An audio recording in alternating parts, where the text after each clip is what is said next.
two, one. Audio Jungle. Audio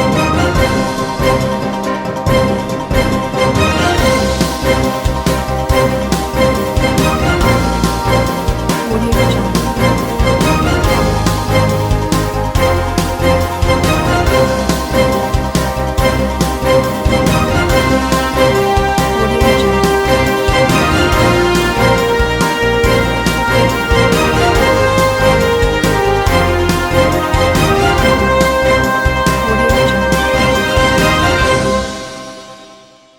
नमस्कार, मैं हूं नरेश राघानी और आप देख रहे हैं हॉराइजन न्यूज। नर्सिंग कर्मियों ने मांग रखी है कि सरकार जल्द उन्हें नियुक्ति प्रदान करे।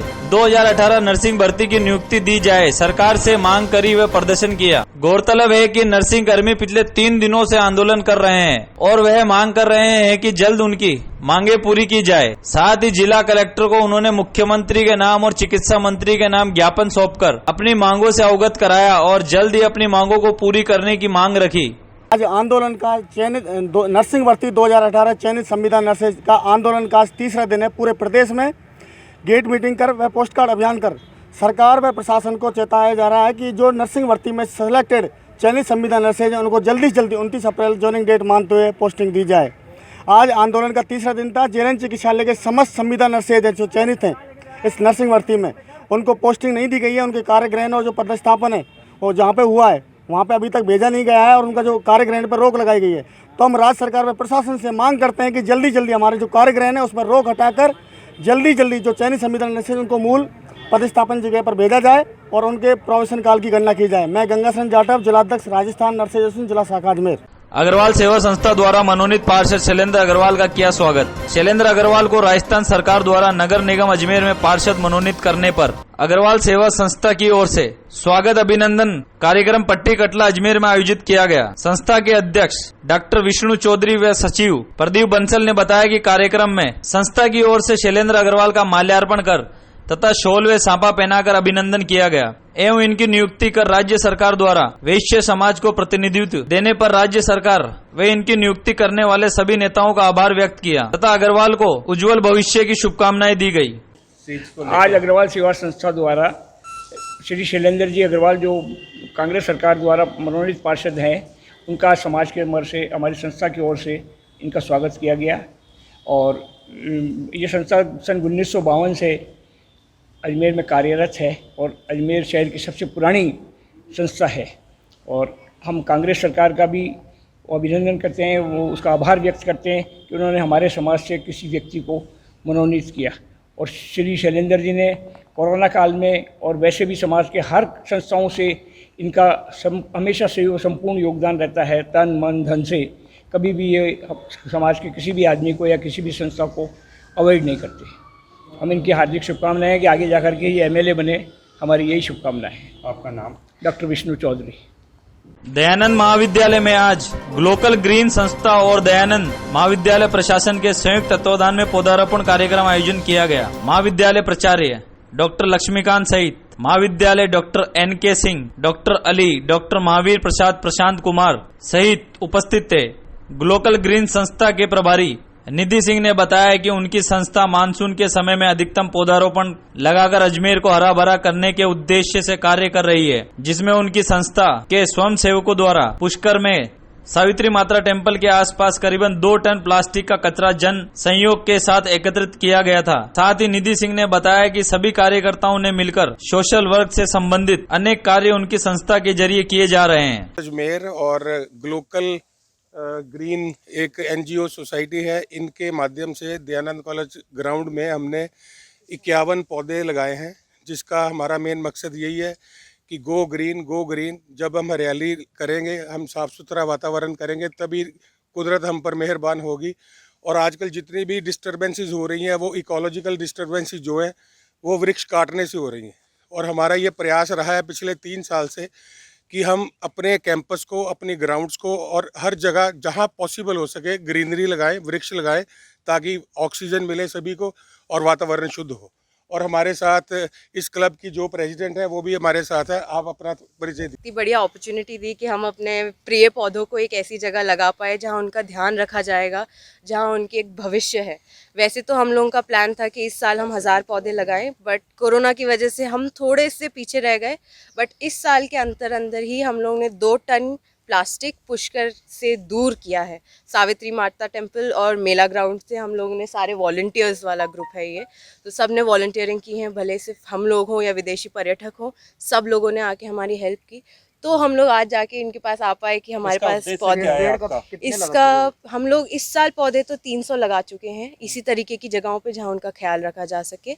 बाकी इस ग्रुप का उद्देश्य ये है कि कम्युनिटी बिल्ड हो, जहाँ पर हम प्लास्टिक को रिड्यूस, रिसाइकिल और किसी तरीके से हटा के उसके बेटर ऑप्शंस हम सोसाइटी में ला पाएँ, ताकि आगे आने वाली पीढ़ियों को इस चीज़ से जूझना ना पड़े। अब आप जानते हो कि जितना भी प्लास्टिक अभी है वो कहीं 100 साल 200 साल कहीं नहीं जा रहा है, तो उस चीज़ को बढ़ाने का, उस चीज़ को बढ़ावा देने का कोई आई डोंट थिंक समझदारी है इस चीज़ में। समझदारी इसमें है कि हम थोड़ा सस्टेनेबल पॉइंट ऑफ व्यू से अब चीज़ें चलाएं अपनी सोसाइटी में। हर एक इंसान का योगदान है, भले वो प्लास्टिक डालने में हो या उसको हटाने में हो।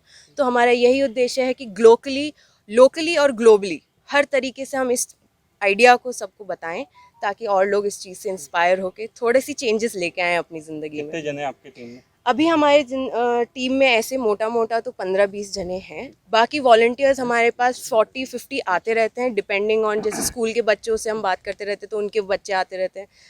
बड़े एज के भी लोग MNCs में जॉब कर रहे हैं अंकल, हम लोग उन लोगों के साथ बैठ के प्लास्टिक बॉटल्स में कपड़ा भर के स्टूल्स बनाएं, ताकि घर में इस तरीके की एक्टिविटीज़ हम प्रचलित कर सके, लोगों को बता सके कि इस तरीके की छोटी छोटी चीज़ें हैं जो हम। मेरा नाम निधि है। जो है वो प्लास्टिक और प्लांटेशन में ही काम कर रहा है या सोशल वर्क के अंदर? सोशल वर्क में भी और भी कौन कौन से फील्ड में काम कर रहा है? कौन-कौन से फील्ड हैं उसके? हम लोग कोशिश कर रहे हैं कि एक विमेंस हाइजीन में हम वर्क करें। एक जो गांव की औरतें हैं उनको किसी तरीके का एक इकोनॉमी, बिकॉज आप प्लास्टिक हटाओगे तो उसके अलावा उसकी जगह आपको कुछ तो देना पड़ेगा, तो वो चीज़ हम प्रोवाइड करें। भले ही वो हमें टेक्सटाइल या फैब्रिक के वेस्ट को रिसाइकिल करने का प्लांट हो, जैसे पुष्कर में चलता भी है कि आप साड़ियों के बैग्स वगैरह बना रहे हैं, बहुत छोटी सी चीज़ है बट कैन बी डन, आप लोगों को रोज़गार दे सकते हो। तो इस तरीके की कुछ छोटी छोटी आइडियाज़ हैं जिन पे हम वर्क करना चाहते हैं। बाकी अभी तो हम बहुत नए हैं, अभी आई थिंक 5-6 महीने हुए हैं हमें काम स्टार्ट करते हुए, तो धीरे धीरे वो चीज़ बढ़ेगी। बाकी अभी तक तो प्लास्टिक सबसे मेन है, प्लास्टिक हटाना और पौधे लगाना। आज कितने पौधे लगाए? आज हम लोग ने यहाँ पर 50 पौधे आज यहाँ हमने लगाए। आपका नाम? मेरा नाम निधि सिंह है। मैं यहाँ पर ग्लोबल ग्रीन के साथ एक वर्कर हूँ, helper. I am working with them and helping them, that's all. Shalimar colony Nasirabad road स्थित बड़ोदरा राजस्थान क्षेत्र ग्रामीण बैंक में आज आधार कार्ड नहीं बनने से नाराज लोगों ने प्रदर्शन किया। परेशान लोगों ने बताया कि आधार कार्ड बनाने वाली संस्था रोज नए नए बहाने बनाकर लोगों को गुमराह कर देती है। हम यहाँ पर आधार कार्ड चेंज कराना आते हैं, कभी बोलते बुधवार को आना, कभी बोलते गुरुवार को आना, आते हैं फिर वापस भेज देते ना, तो फॉर्म में नंबर डालती है, मैं नंबर डाल देती हूँ, उसकी तरफ से हमें लाइन लगे। यहाँ पे भीड़ भाड़ होती है, फिर वापस केंद्र को बंद कर रहे घर पे चले जाते हैं, ऐसा तो ही ना चलता है। या तो बोलो मत बोलो, तो या तो नेम से ले लो, 30 लो 40 लो, एक दिन ऐसा कर लो। जब भीड़ नहीं होती तब तो वापस भेज देते हैं, भीड़ होती है तो कहते भीड़ है, ऐसे तो नहीं चलता है। कितने दिन हो गए आप लोगों को? 7 दिन हो गए, रोज 5 दिन हो गए यहाँ आते हुए, 7 दिन से कंटिन्यू आ रहे हैं। तभी कहते हैं कि ये फॉर्म भर के लगे, एक ही फॉर्म दे रहे हो तो दोनों फॉर्म साथ में दे दिया करो, उनको साथ ही भर ले। कहाँ से आए आप? कल्याणी प्राप्त। ठीक है, आपका नाम? सीमा। ये रोजाना आवा और कुछ भी कल आना, आज आना, परसों आना। आधार कार्ड कल बोला 25 आदमियों का है, वापस जाओ वहीं का है, वापस का है। आज क्या भीड़ भाड़ के चक्कर में इन्होंने बंद कर दिया, तो कुछ सुनाई भी तो होनी चाहिए थोड़ी बहुत आपके साथ में। और वो लिस्ट बनाते भाई, लिस्ट नंबर ले लो, तो लिस्ट में मैडम ने ना जो फाड़ के फेंक दिया, और लेन में लोगों लेन में तो क्या जो पीछे है जो आगे मैडम घुस गए, तो ऐसे करके भीड़ भाड़ के उसको मतलब हटा दिया उन्होंने। सारा पोस्टर लगा दिया, ऐसे कर दिया, आधार कार्ड बंद हो गया। अभी आप लोगों का क्या परेशानी है? परेशानी है और ये तभी तो खड़े तुझे हो आते क्यों यहाँ बिना परेशानी से। आपका नाम क्या है? मेरा नाम बन्नालाल है। करे तो दाता मैडम जा रही है।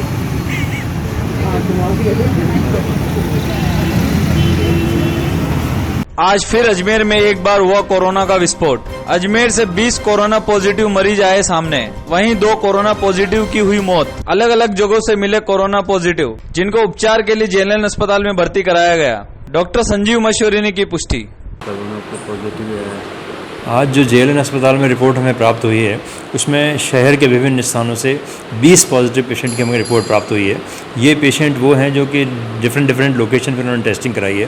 कुछ लोगों की टेस्टिंग अपनी डिस्पेंसरी पर हुई है, कुछ लोगों की टेस्टिंग हमारे यहाँ के जो आउटडोर है उसमें हुई है, और कुछ हमारे भर्ती मरीज़ हैं। और शहर के विभिन्न स्थानों के लोग हैं, पहाड़गंज, केवंडसपुरा, सिविल लाइंस और इसके बाद बालूपुरा रोड, आदर्श नगर, जगह जगह के पेशेंट हमारे पास में 20 में से पॉजिटिव हैं। अभी हमारी कुछ कल थोड़ा लैब में प्रॉब्लम थी, रिपोर्टें हमारी पेंडिंग थी, और अभी युद्ध स्तर पर कार्य जारी है। और भी रिपोर्ट हमारे 2-3 घंटे में एक्सपेक्टेड है कि वो आ आएंगी। उसके बाद जो भी पॉजिटिव नेगेटिव होगा वो लोगों को कन्वे हो जाएगा और हमें कन्वे हो जाएगा। अस्पताल के भी कोई आए? हेल्थ केयर वर्कर अभी उनमें से कोई पॉजिटिव नहीं है। कितने पॉजिटिव आए? 20 पॉजिटिव पेशेंट हमारे पास में हमने रिपोर्ट अभी मिली है, और रिपोर्टें और आनी बाकी हैं, क्योंकि कल की काफ़ी पेंडेंसी हमारी चल रही थी, लेकिन अब वो लैब सब सुचारू रूप से चालू हो गई हैं। वापस से युद्ध स्तर पे काम जारी है, सब लोग लगे हुए हैं। बहुत जल्दी और रिपोर्टें भी हमको मिल जाएंगी। सर, कल देर रात कल अनफॉर्चुनेटली हमारे 2 पॉजिटिव पेशेंट हमारे बीच नहीं रहे, और वो दोनों पेशेंट उम्रदराज थे। एक तो 70 वर्षीय महिला थी जो कि यहाँ अजमेर में हमारे पास 10 तारीख से भर्ती थी। आते ही उनकी तबीयत ख़राब थी। उम्र ज़्यादा होने से भी एक तकलीफ़ होती है कि हम बहुत ज़्यादा ऐसे मरीजों को हम हेल्प नहीं कर पाते हैं, क्योंकि उनका खुद का सिस्टम काफ़ी वीक होता है। उनके दोनों फेफड़े संक्रमित थे, साथ में उनकी किडनी भी थोड़ी कमज़ोर थी, जो कि उम्र के साथ भी हो जाती हैं। वो कल शांत हुई, और साथ में एक मेड़ता निवासी 60 वर्षीय वृद्ध, वो भी हमारे हमारे बीच नहीं रहा। वो 8 तारीख से हमारे पास भर्ती थे। शुरू में ठीक थे, लेकिन बाद में 10 तारीख से उनकी तबीयत बिगड़नी शुरू हुई। पिछले 5 दिन हमने काफ़ी ज़्यादा उनको ऑक्सीजन देने की कोशिश की, लेकिन दोनों फेफड़ों में संक्रमण अच्छी तरह होने के कारण हम उन्हें बचा नहीं पाए। कल वो भी शांत हो गए। तो इस तरीके से कुल मिला के जेएलएन अस्पताल में 25 मौतें कल हो गई थी, और ये अच्छी बात नहीं है, दुर्भाग्यपूर्ण घटना है। लेकिन हम उसके बावजूद भी पूरी कोशिश कर रहे हैं कि हमारे द्वारा किसी भी मरीज़ को मतलब पूरी सेवा दी जाए, उनकी पूरी अच्छी तरह से देखभाल की जाए। हम सब लोग मिलके इस बारे में लगे हुए हैं। वर्ष 2018 में सफाई कर्मियों के नगरीय निकायों के स्तर पर भर्ती के संदर्भ में आज जिला कलेक्टर को ज्ञापन सौंपा गया। ज्ञापन देने आए और किसको दिया, क्या है पूरा मामला? आज अखिल भारतीय सफाई मजदूर कांग्रेस के तत्वाधान में जिला कलेक्टर अजमेर को ज्ञापन दिया गया है। मुद्दा ये रहा है कि 2018 से 21 सफाई कर्मचारियों की भर्ती का मामला नगर निगम में अटका पड़ा है। इन सभी के पास में पर्याप्त आदेश होने के बाद, नियुक्ति आदेश दिए जाने के बाद, कोर्ट के आदेश मिलने के बावजूद नगर निगम प्रशासन विगत 2 वर्षों से इन कर्मचारियों को नौकरी नहीं दे रहा है, और आज भी इस मामले को लेकर निगम कहीं ना कहीं किसी कारण से कर्मचारियों को नियुक्ति देने के लिए मना कर रहा है। आज हमने कलेक्टर साहब से इस संबंध में बातचीत करी है। कलेक्टर साहब ने हमें आश्वासन दिया है कि जो नगर निगम नवनियुक्त आयुक्त जो आए हैं कुशाल सिंह जी यादव जी से, कि वो उनसे चर्चा करेंगे इस विषय के ऊपर, और इन कर्मचारियों को नियुक्ति के आदेश जरूर दिलवाएंगे।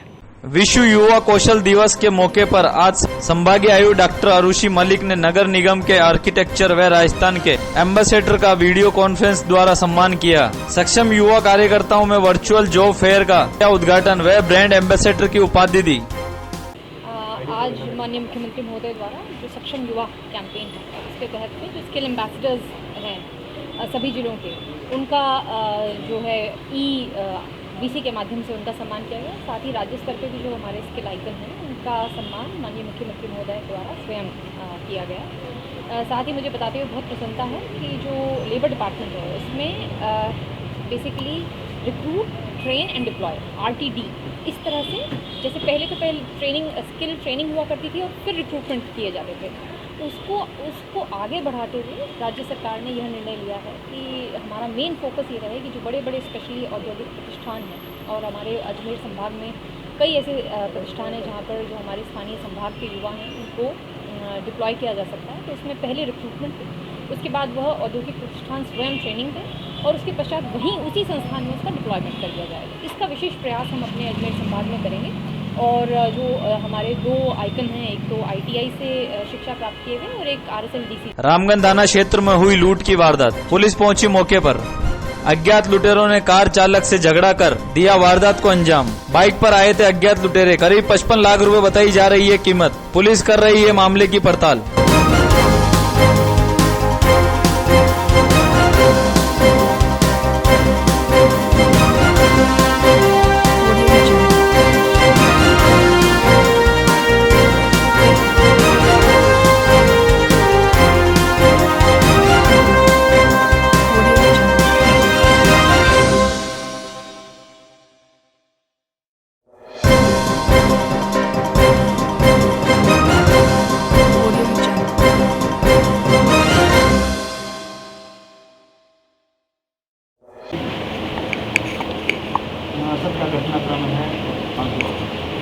देखिए, ये एक घटना हुई है, इसमें कैलाश गुप्ता नाम का व्यक्ति है, जिसका कहना है कि वो अपने घर से लगभग 55 लाख रुपए लेकर के वैगन आर से निकला। रास्ते में बाइक में 2 लोग सवार थे, उन्होंने आकर के उससे बहस करना शुरू कर दिया। उस बहस के दौरान इसने गाड़ी रोक दी और उनके साथ में बहस करता रहा। इसके बाद में वापस जब बहस ख़त्म हो गई तो ये वापस वहाँ से रवाना हुआ और लगभग आधा पौन किलोमीटर आगे जाने के बाद में इसका ध्यान गया कि जो बैग मैंने गाड़ी में रखा हुआ था वो उसमें नहीं है। तब इन्हें पता चला कि मेरे पास में जो 55 लाख रुपए रखे हुए थे मैंने बैग में, वो बैग गायब हो चुका। मैं मौके पर जाकर के देख के आ गया हूँ। अभी हम लोगों ने अपना जो हमारी टीम है उसको लगा दिया है और पूरे फैक्ट्स पता कर रहे हैं और हमारी टीम जो है इसको वारदात को खोलने की कोशिश में लग चुकी है। देखिए, HMT के सामने की जो गली है वहाँ पर की घटना है, सुनसान इलाका है जहाँ का ये बता रहे हैं, और बाकी जो फैक्ट्स हैं वो जब हम इसमें अनुसंधान करेंगे तब आगे बताएंगे। नहीं, अभी तक कोई पहचानते नहीं है ये। इन्होंने ना गाड़ी देखी पहले, ना ही उन लड़कों को पहले कभी देखा। क्या घटना है? तकरीबन 1:30 बजे मेरे पास फ़ोन आया अपने भाई की दुकान से कि उनके मुनीम के साथ कोई 55 लाख रुपए की लूट हो गई है। किसी ने रास्ते में कार में से पैसे उससे झगड़ा करके छीन लिए।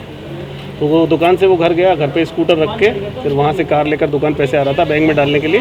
तो रास्ते में किसी ने घात लगा कर 55 लाख रुपए की लूट उससे कर ली। 2 जने बता रहे हैं। कैलाश गुप्ता है वो जिसके साथ लूट हुई है, और तिरुपति अनिल अरोड़ा की जो दुकान है वहाँ पे ले जा रहे थे रकम घर से दुकान ला रहे थे, दुकान रख के फिर बैंक जमा कराते धीरे धीरे। क्या रोल है ये पूरा मामला, क्या है? बस यही मामला है जो मैंने आपको बताया। 55 लाख बस। राजस्थान शिक्षा सेवा प्रधानाध्यापक संघ की ओर से जिला कलेक्टर को ज्ञापन सौंपा गया। व्याख्याता BLO का कार्य कर रहे हैं, उन्हें BLO से हटाया जाए। बताया गया कि व्याख्याताओं को BLO का कार्य दिया गया था। वर्तमान में अजमेर दक्षिण और उत्तर दोनों विधानसभा क्षेत्र में व्याख्याता BLO का कार्य कर रहे हैं। इसी प्रकार किशनगढ़ में भी व्याख्याता BLO का कार्य कर रहे हैं। निर्वाचन आयोग सरकार द्वारा जारी आदेशानुसार BLO पर सुपरवाइजर द्वितीय श्रेणी कर्मचारी को लगाया जा सकता है। यदि वह उपलब्ध नहीं होते हैं तो तृतीय श्रेणी कर्मचारी को सुपरवाइजर बनाया जाना चाहिए।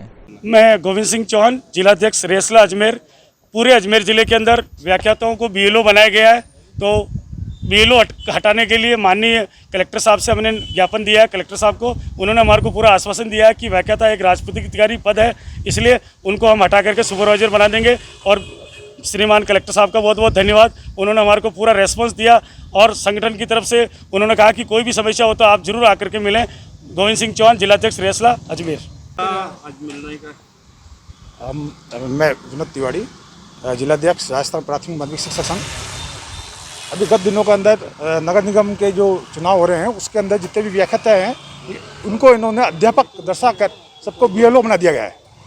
तो हम रेसला वाले हम सब शिक्षक संगठन जितने भी हैं सब मिलकर हमने विरोध कर रहे हैं कि ये गेजेटेड पद है व्याख्याता कि उनको BLO नहीं लगाया जाए।